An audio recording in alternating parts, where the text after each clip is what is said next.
Welcome to General Hospital, fans, where secrets never stay buried for long. Love, betrayal, and shocking twists unfold every day, and no one is ever truly safe behind these walls. Stay tuned for the drama. The poor man seems to be developing a real obsession, one that is pulling him in directions I never expected. With Marshall coming back and Quinn suddenly reappearing, Curtis is facing pressures from every side, and it is making for some of the most compelling television the show has offered in recent memory. What strikes me most is how Curtis is truly losing control. I have always admired his strength and determination, especially as a father and husband, but these days he appears consumed by his conflicts. Isaiah has turned the tables dramatically by accusing Curtis of serious crimes, and the danger feels very real. In my opinion, this twist is a smart departure from the usual hero narrative we often see with Curtis. It shows his flaws more openly, his stubbornness leading him down a path that could cost him everything, including his relationship with Portia and their unborn child. I believe the writers are doing something different here by letting us watch a strong man unravel, and it makes the story far more relatable for those of us who have lived long enough to know that pride can be a dangerous thing. Then there is the return of Marshall, which fills me with both hope and concern. Marshall has always been the steady voice of reason in that family, and his reappearance at this critical moment feels perfectly timed. I suspect he will try to guide Curtis with that tough love he is known for, but I wonder if even Marshall can pull his son back from the edge. Will Marshall's wisdom be enough to prevent Curtis from making irreversible mistakes?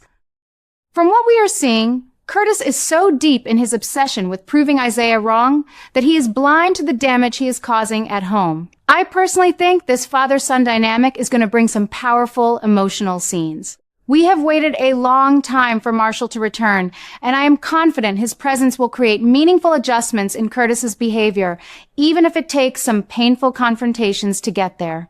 At the same time, Quinn's return is stirring up an entirely different kind of trouble, particularly for Trina. I remember when Quinn first appeared as Kai's old teammate. He was already difficult and quick to place blame. Now that he is back, he is putting fresh pressure on Trina, dredging up old wounds related to Kai's injury and the lost football career. This feels like a new obsession taking shape, one that forces Trina to confront the past while trying to move forward with her own life. In my view, this storyline is a refreshing change because it shows Trina's resilience in a new light. She is no longer just reacting to events around her, but is being tested in ways that reveal her inner strength. I have always rooted for Trina, and seeing Quinn create this new tension makes me eager to watch how she handles it. Will she stand firm against his accusations, or will the pressure force some unexpected changes in her relationships?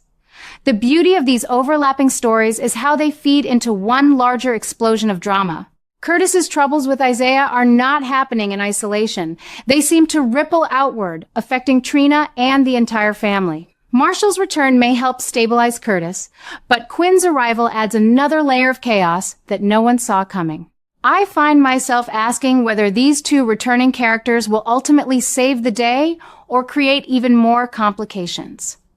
Based on the latest hints, I think we are heading towards some genuine breakthroughs. Curtis might finally face the consequences of his actions, while Trina could emerge even stronger after dealing with Quinn's interference. This kind of interconnected storytelling is what has kept me watching General Hospital for decades, and right now it feels especially vibrant. One thing I particularly appreciate is how the show is exploring themes of obsession and control in a mature, thoughtful way.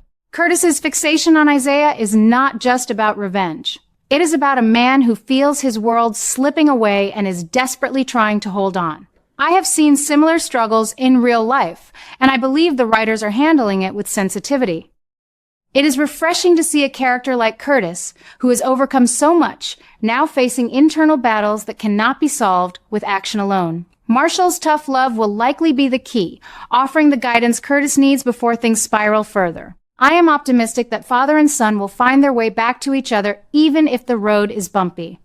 As for Trina, her situation with Quinn and Kai adds such a compelling personal dimension. Quinn's return is not just about stirring up old grudges, it forces everyone to reconsider what really happened during that football incident. I have my own theory that Quinn may have his own regrets or hidden motives, which could lead to surprising revelations. Will this pressure ultimately strengthen Trina's bond with those she loves? Or will it create new rifts? I lean toward the positive because Trina has proven time and again that she can rise above adversity. These developments keep me excited for each new episode, wondering how the pieces will fit together. What excites me most as a longtime fan is the feeling that big changes are coming. The dangers surrounding Curtis feel immediate and serious, especially with Isaiah's accusations gaining traction. At the same time, Marshall's presence brings a sense of hope and continuity that the show needs. Quinn's involvement with Trina ensures that the younger generation remains central to the drama, which is important for keeping the story fresh. I truly believe these returning characters are breathing new life into the Ashford and Robinson families, setting the stage for explosive confrontations and heartfelt reconciliations. Curtis has always been one of my favorite characters, a man of strength and quiet dignity, but right now he seems caught in a whirlwind of new obsessions that are testing him like never before. With Marshall making some truly surprising moves tied to secrets from the past, the whole Ashford family is being drawn into fresh chaos, and I cannot help but wonder where it will all lead. Marshall's return has brought more than just fatherly advice this time. From what we are seeing, he is stirring up some rather reckless actions connected to old crimes that many of us thought were long buried. This is pulling Stella right back into the center of things, and it is affecting Curtis in ways that feel both painful and necessary. I have always appreciated Stella's wisdom and her steady presence in the family, so watching her get involved again because of Marshall's decisions adds real emotional weight. In my view, this is a bold shift from the usual supportive role we expect from Marshall. He is not just offering guidance anymore. He seems determined to confront the past head-on, even if it means shaking up Curtis's already fragile world. I personally believe this approach, while risky, could be exactly what the family needs, though I worry it might create even more distance before it brings them closer. At the same time, Curtis is facing mounting pressures that go far beyond his ongoing troubles with Isaiah.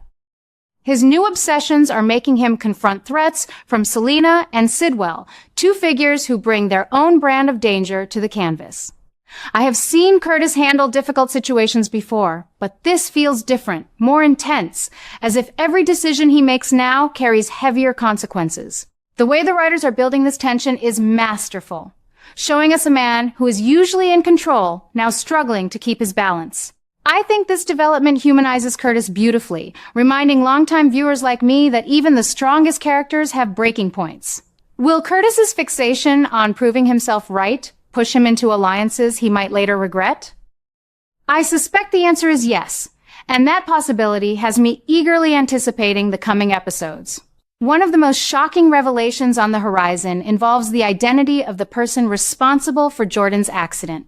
When that truth finally comes out, I believe it will deliver a powerful blow to Curtis, forcing him to reevaluate so much of what he has been holding on to. I have my own theories about how this will connect to his current obsessions, and I think it could serve as a turning point, either breaking him completely or finally giving him the clarity he desperately needs. As a viewer who has watched Jordan navigate her own complex journey, I feel this storyline carries extra resonance. It is not just about assigning blame.